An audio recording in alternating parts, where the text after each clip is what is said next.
नमस्कार, स्वागत है आपका उत्तराखंड के बुलेटिन में। मैं हूं आपके साथ ऋषि शुक्ला और करेंगे खबरों का, लेकिन उससे पहले नजर डालेंगे सत्य पर। यूपी के सांसद ने लगाया उत्तराखंड पुलिस पर अवैध वसूली का आरोप, सीएम ने दिए जांच के आदेश।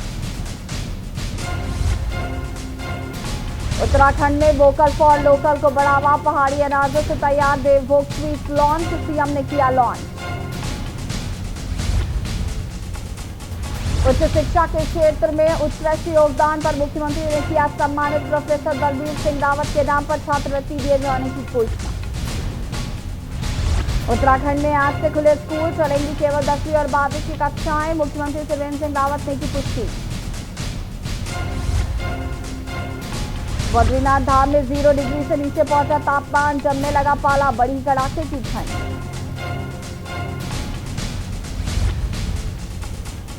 औली की बर्फीली वादियों में रोमांच को हो जाए तैयार, 2 फरवरी से होगी नेशनल स्नोबोर्ड चैंपियनशिप।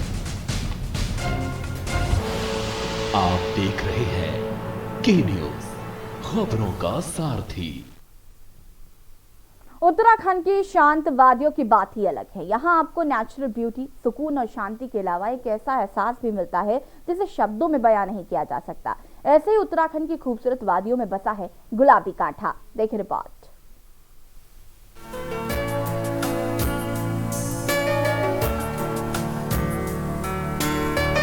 उत्तराखंड की शांत वादियों की बात ही अलग है। यहाँ आपको नेचुरल ब्यूटी, सुकून और शांति के अलावा एक ऐसा एहसास भी मिलता है जिसे शब्दों में बयान नहीं किया जा सकता। उत्तराखंड की खूबसूरत वादियों में बसा गुलाबी कांठा, यहाँ की खूबसूरती को निहारते रहने का ही मन करता है। सूरज की किरणें जब बर्फ से ढके पहाड़ पर पड़ती हैं, तो मानो ऐसा लगता है कि सुबह पहाड़ सूरज की रोशनी में नहा कर आए हों। यहाँ की ठंडी और ताज़ी हवाओं में महसूस की जा सकती है। आप खूबसूरती के अलावा यहाँ के एडवेंचर एक्टिविटी का भी लुत्फ उठा सकते हैं। गुलाबी कांठा की खासियतें: समुद्र तल से 12,500 फीट की ऊंचाई पर है स्थित। निहारते ही बनती है बुग्याल गुलाबी कांठा की खूबसूरती। उत्तरकाशी से यमुनोत्री हाईवे पर हनुमान चट्टी तक 150 किलोमीटर की दूरी वाहन से तय करनी पड़ती है। हनुमान चट्टी से ही गुलाबी कांठा का पैदल ट्रैक शुरू होता है। यहाँ से 3 किलोमीटर की दूरी पर कंडोला थात और फिर 7 किलोमीटर की दूरी पर सीमा टॉप पड़ता है। गुलाबी कांठा से डोडी ताल, दयारा बुग्याल और यमुना नदी के उद्गम स्थल कालिंदी पर्वत तक भी पर्यटक आसानी से पहुँच सकते हैं। गुलाबी कांठा तक ट्रैकिंग कराने वाले स्थानीय युवा विजय सिंह और जगबीर सिंह बताते हैं कि आईटीबीपी के जवानों की मदद से उन्होंने हनुमान चट्टी से 10 किलोमीटर का ट्रैक तैयार किया है। आपको बता दें कि ट्रैकिंग अभियान की शुरुआत मीरा रावत ने 2017 में की। वहीं ट्रैकिंग व्यवसाय को अपनाकर अन्य महिलाओं के लिए भी मिसाल पेश की। बीते 3 सालों से वो पहाड़ में स्वरोजगार को बढ़ावा देने के लिए जहां हेरिटेज ट्रैकिंग को प्रमोट कर रही हैं, तो वहीं यमुना घाटी में पहाड़ी संस्कृति को समृद्ध करने में भी जुटी हैं। वो कहती हैं कि पहाड़ के हर गांव में ट्रैकिंग रूट है, जो सिर्फ गांव ही नहीं पहाड़ की संस्कृति और सभ्यता को भी जोड़ते हैं। इसी कारण उन्होंने पहाड़ का भोजन, होम स्टे और पौराणिक स्थलों को भी अपने ट्रैकिंग चार्ट में शामिल किया है। उत्तरकाशी से अनिल रावत की स्पेशल रिपोर्ट।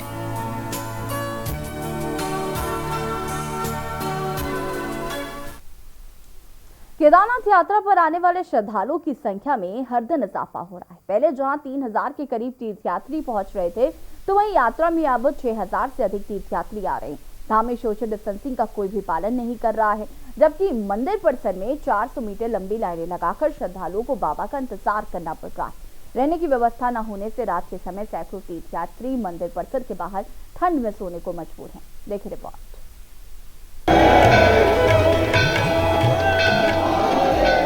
भगवान केदारनाथ के कपाट भैया दूज को बंद हो रहे हैं। ऐसे में भारी संख्या में तीर्थयात्री केदारनाथ पहुंच रहे हैं और बाबा का आशीर्वाद ले रहे हैं। धाम में तीर्थयात्री सोशल डिस्टेंसिंग का पालन नहीं कर रहे। मंदिर परिसर में सुबह से लेकर देर रात तक इकट्ठा भीड़ से कोरोना महामारी का खतरा भी बना हुआ है। पुलिस, जिला प्रशासन व देवस्थानम बोर्ड के कर्मचारी इस दिशा में कोई ठोस कदम नहीं उठा रहे, जिससे श्रद्धालु भीड़ में जमा होकर कोविड नियमों का उल्लंघन करने में लगे हुए हैं। धाम में श्रद्धालुओं की संख्या बढ़ने से अव्यवस्थाएं भी फैल रही हैं। पहले धाम में 3 से 3,500 यात्री पहुंच रहे थे, वहीं अब आंकड़ा 6,500 तक पहुंच गया है। धाम में भक्तों की उमड़ी भीड़ को देखकर कोरोना महामारी का एहसास तक नहीं हो रहा। धाम में यात्रियों के लिए रहने और खाने की व्यवस्था तक नहीं हो पा रही। बढ़ती संख्या के कारण होटलों के दाम भी बढ़ गए हैं, जबकि खाने के दामों में भी बढ़ोतरी हो गई है।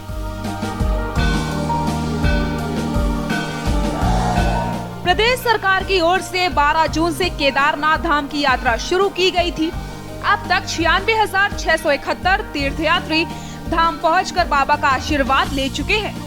इनमें 26,500 तीर्थयात्री हेली सेवा के जरिए धाम पहुंचे। धाम के लिए जागधार, गुप्तकाशी, फाटा, मैखंडा, शेरसी व सोनप्रयाग से 9 हेली सेवाएं संचालित हो रही हैं। इन दिनों 1500 से अधिक तीर्थयात्री हेली सेवाओं से धाम पहुंच रहे हैं। केदारनाथ धाम में 28 अक्टूबर को 3,310 तीर्थयात्री पहुंचे थे, वहीं 29 अक्टूबर को 3,570, 30 अक्टूबर को 4,138, 31 अक्टूबर को 4,754 तीर्थयात्री धाम पहुंचे। सबसे ज्यादा तीर्थयात्री 1 नवंबर को धाम पहुंचे हैं। ये इस वर्ष की यात्रा का सबसे बड़ा आंकड़ा है। 1 नवंबर को धाम में 6,517 तीर्थयात्री पहुंचे थे, जिसमें 3,736 पुरुष, महिला 2,412 व 369 बच्चे शामिल हैं।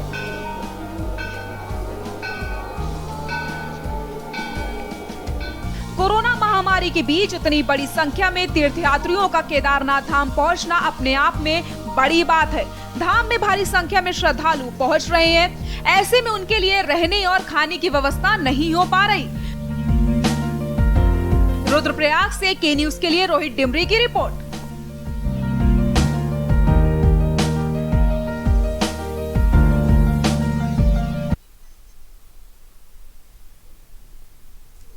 कोरोना काल में बाबा के दर्शन करने के लिए लोग केदारनाथ तो पहुंच रहे हैं, लेकिन सोशल डिस्टेंसिंग का पालन नहीं कर रहे हैं, जो करना बेहद जरूरी है।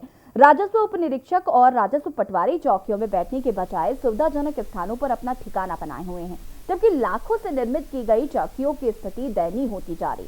देखरेख के अभाव में चौकियां खंडहर बनती चली जा रही हैं। कमोबेश पंचायत मंत्री और ग्राम विकास अधिकारियों के भी यही हाल है। देखिए रिपोर्ट।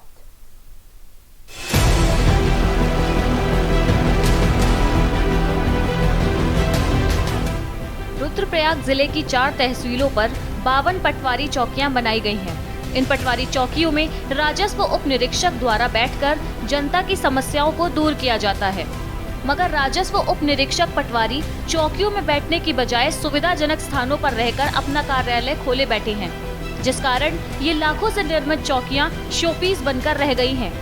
ऐसा ही हाल पंचायत भवनों का भी बना हुआ है। ग्राम विकास अधिकारी और पंचायत मंत्री के न्याय पंचायत स्तर पर पंचायत भवनों में ही नहीं बैठने से जनता परेशान है। ग्रामीण जनता को मजबूर होकर इनके पास जाना पड़ रहा है और अपने कार्यों को करवाना पड़ता है। जिले में राजस्व उप निरीक्षक के 52 पदों के सापेक्ष 43 पर नियुक्ति है, जबकि 9 पद खाली चल रहे हैं। पंचायत मंत्री के 53 पदों पर 36 की तैनाती है और 17 पद खाली चल रहे हैं।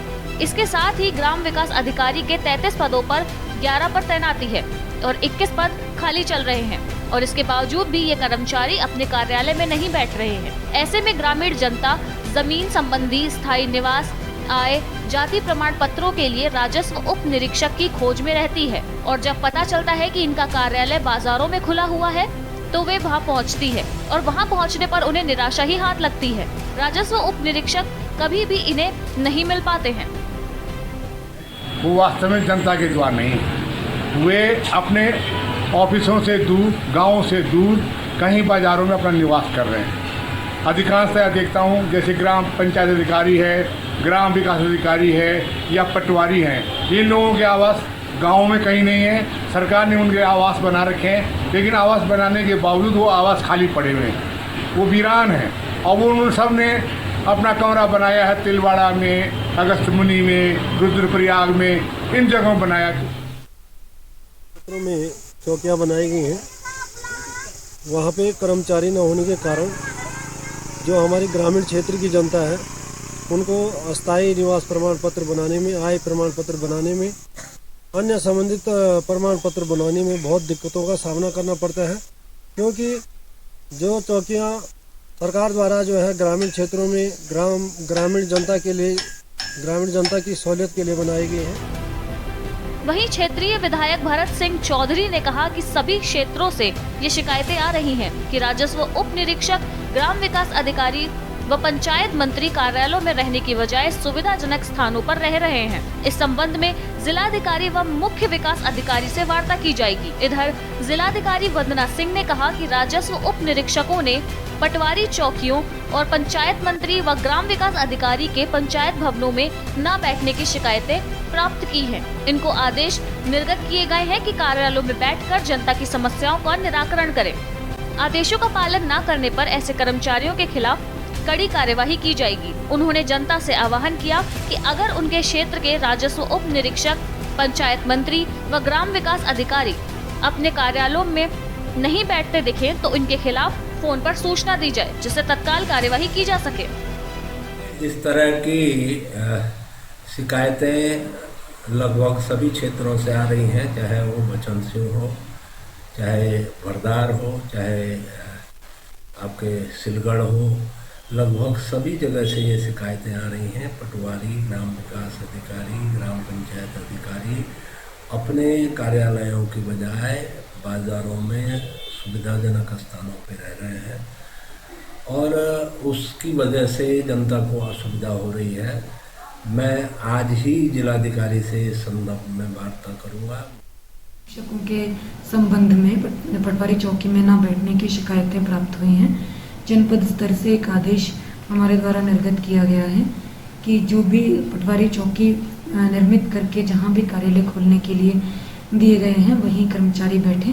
जो कर्मचारी इन आदेशों का पालन नहीं करेंगे उनके विरुद्ध प्रशासनिक कार्रवाई की। सरकार ग्रामीणों की समस्याओं के समाधान के लिए इन अधिकारियों को नियुक्त करती है और इसके एवज में उन्हें मोटी पगार भी दी जाती है। बावजूद इसके ये अधिकारी बाज नहीं आते और इसका खामियाजा भुगतना पड़ता है जनता को। रुद्रप्रयाग से के न्यूज के लिए रोहित डिमरी की रिपोर्ट। जिले का अंतिम गांव गोंडार सड़क मार्ग से जल्द ही जुड़ जाएगा। भारत सरकार से गांव के लिए स्वीकृत रांसी तलसारी टोक गोंडार गाड़ी मार्ग के निर्माण के लिए वन भूमि हस्तांतरण की हरी झंडी मिल गई है।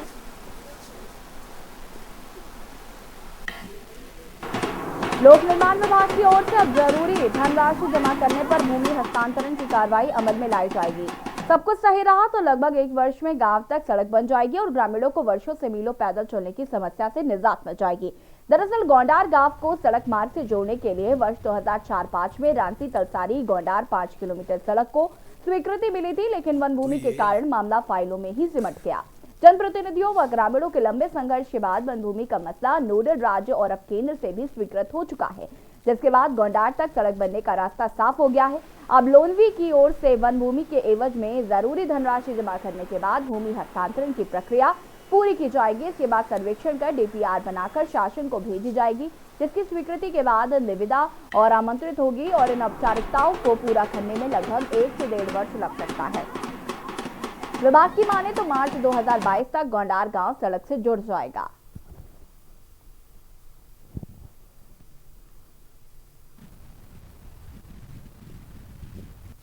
से गोंडार मोटर मार्ग का वन भूमि हस्तांतरण प्रस्ताव भारत सरकार द्वारा इस पे 26 अक्टूबर 2020 को सैद्धांतिक स्वीकृति प्रदान कर दी गई है।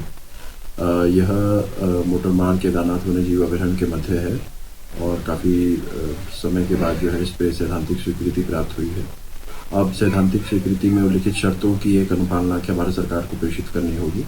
प्रस्तावक विभाग द्वारा जैसे ही अनुपालनाख्या इस प्रभाग को प्रेषित की जाती है उसे भारत सरकार को वितरित किया जाएगा और इस प्रभाग द्वारा मोटर रोड कार्य जो है उसको प्रारंभ करने की अनुमति प्रदान की जाएगी।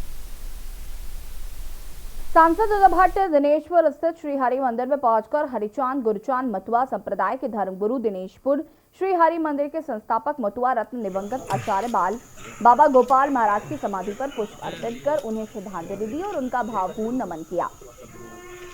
सांसद ने मंदिर परिसर में मौजूद सभी भक्तजनों को सांत्वना दी। साथ ही महाराज के प्रमुख शिष्य विवेकानंद ब्रह्मचारी को सांत्वना देते हुए कहा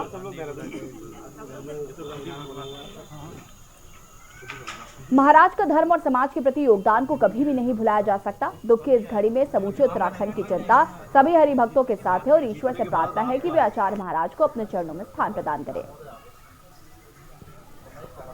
नहीं, पूरे देश में उनका बहुत बड़ा सम्मान था। वो साक्षात ईश्वर थे और मैं उनको बहुत अपने हृदय से मानता हूँ, पहले से मानता था। उनकी बहुत बड़ी कृपा मेरे ऊपर थी। पूरे हमारे बंगाली समाज में ही नहीं बल्कि हर समाज में बाबा जी को जानते थे, सभी संत लोग जानते थे। पश्चिम बंगाल में उनका बहुत बड़ा सम्मान था और हमारे यहाँ बंगाली क्षेत्र में और भारत में जहाँ जहाँ हमारे बंगाली मानुष रहते हैं वहाँ वहाँ उनका बहुत बड़ा सम्मान था। मैं अपनी श्रद्धांजलि देने के लिए उनके बीच में यहाँ पहुँचा।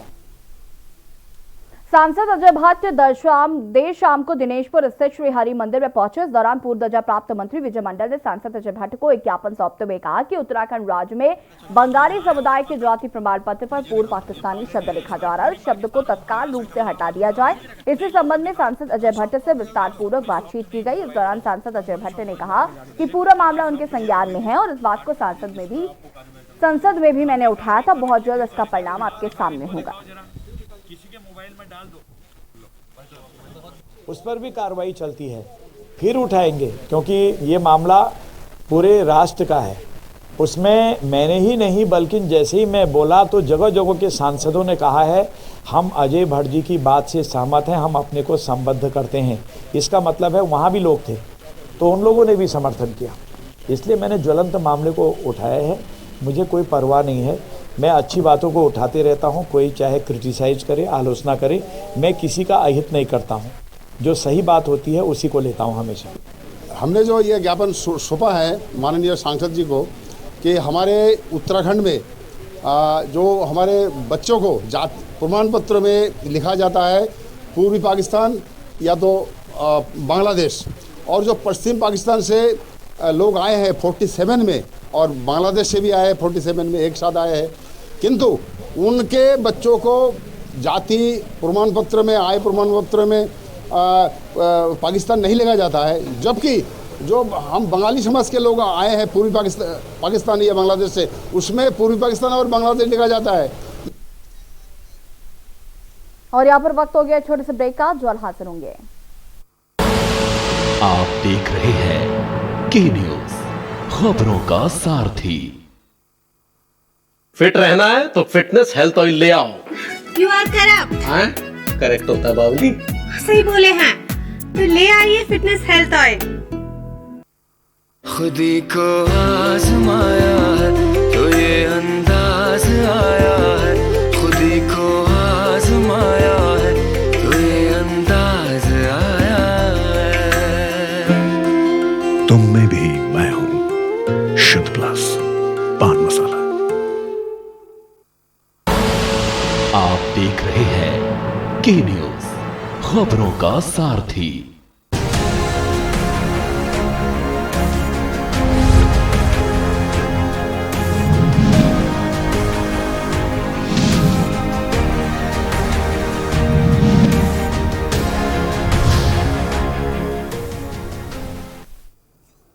ब्रेक के बाद एक बार फिर से आप सभी का स्वागत है। खबर पिथौरागढ़ से है, जहां पर बीते 4 दिन पहले नेशनल हाईवे का मलबा आने से एक वाहन दुर्घटनाग्रस्त हो गया था, जिसमें चंपावत जिले के एक चालक और परिचालक की मौके पर मौत हो गई थी। वहीं पिथौरागढ़ देवभूमि चौकौंडा द्वारा चालक और परिचालक के परिवार की आर्थिक स्थिति खराब होने के चलते मृतकों के परिवार से मिलकर यूनियन द्वारा मृतकों के परिजनों को 25-25 हजार रुपए की आर्थिक सहायता दी गई।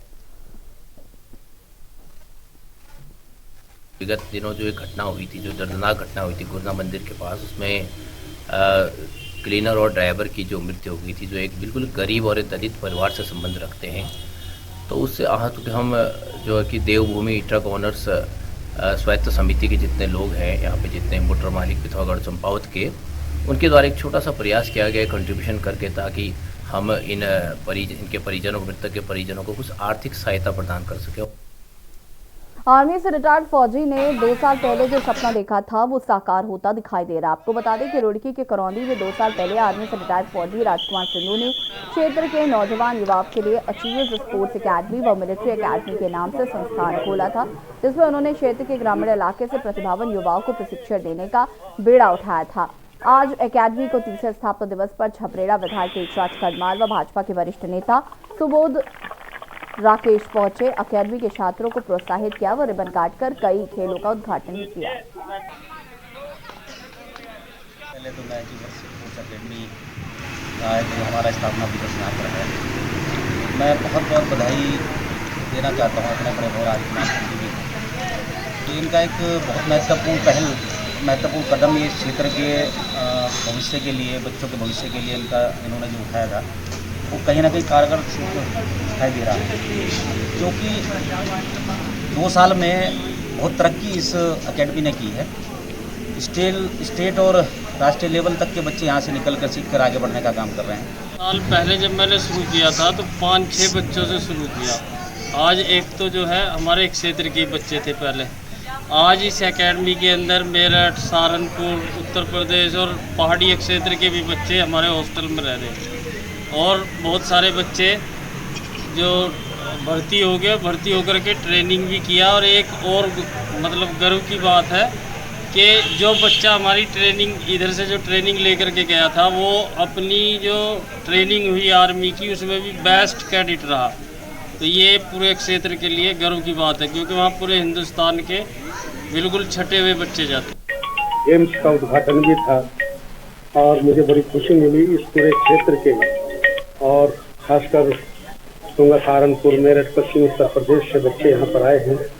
और क्योंकि गेम्स से बच्चों का सर्वांगीण विकास के साथ साथ यह मिलिट्री एकेडमी बच्चों को फोर्स में भेजने के लिए प्रेरित करती है, उनको इस लायक बनाती है कि बच्चे सहज पूर्वक भर्ती हो जाए और फिर भर्ती के बाद भी बच्चे वहां जा करके अपना और अपने क्षेत्र का और अपने देश की सेवा करें।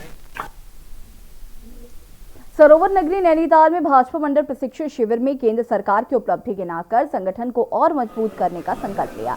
अजय भट्टे, दीनदयाल उपाध्याय एवं श्यामा प्रसाद मुखर्जी के चित्र पर माल्यार्पण एवं दीप प्रज्वलित कर प्रशिक्षण शिविर का शुभारंभ किया। सांसद अजय भट्टे ने जनसंघ से लेकर भाजपा का गठन होने के बाद से अब तक के सफर में हुए संघर्ष का विस्तार से उल्लेख करते हुए प्रधानमंत्री नरेंद्र मोदी द्वारा गरीबों के उत्थान के लिए चलाई जा रही जन कल्याणकारी योजना को जन जन तक पहुंचाना और संगठन को मजबूत करना है। उन्होंने कहा कि भाजपा एकमात्र ऐसी पार्टी है जिसका आज तक विभाजन नहीं हुआ, क्योंकि पार्टी अपने कार्यकर्ताओं को प्रशिक्षित करके ही समाज के बीच भेजती है। नई कार्यकर्ताओं का मनोबल बहुत ऊंचा है। प्रशिक्षण कार्यकर्ता को तपाकर समाज की सेवा के लिए बाहर भेजते हैं और पार्टी प्रशिक्षित कराकर ही समाज के बीच में कार्यकर्ताओं को भेजती है। प्रशिक्षित करके अपने कार्यकर्ता को आदर्श कार्यकर्ता बनाकर भेजते हैं और वो आदर्श काम समाज में करता है। इसलिए आज हम भारत ही नहीं बल्कि विश्व की नंबर 1 की पार्टी आगे हैं। ऐसी व्यवस्था कहीं भी विश्व में नहीं है। और इसी बीच आपको देहरादून से बड़ी खबर बता देते हैं। देहरादून उत्तराखंड में माई रिफिल स्टोर की पहल, कृषि एवं अन्य उत्पादन को किया गया तैयार। वन पंचायतों में गठित महिलाओं द्वारा तैयार किया गया। वन मंत्री हरक सिंह रावत सहित कई मंत्रीगण मौजूद रहे।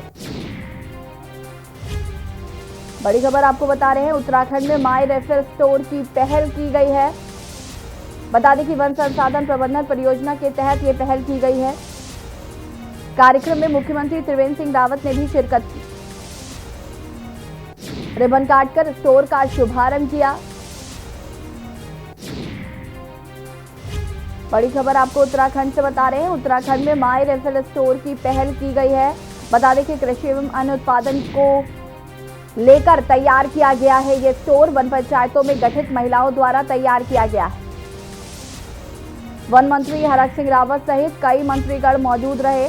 मुख्यमंत्री त्रिवेंद्र सिंह रावत भी यहां पर मौजूद रहे। रिबन काटकर स्टोर का उद्घाटन किया। उत्तराखंड में माई रेफरल स्टोर की पहल की गई है। वन संसाधन प्रबंधन परियोजना के तहत ये पहल की गई है।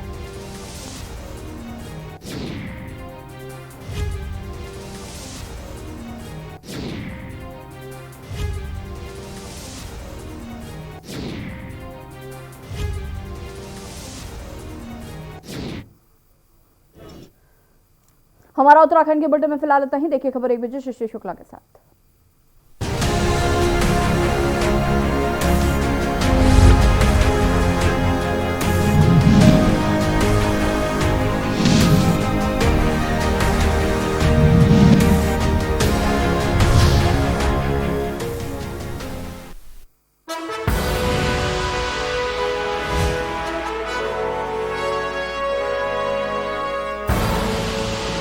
देख रहे हैं के न्यूज, खबरों का सारथी। खुदी को आजमाया है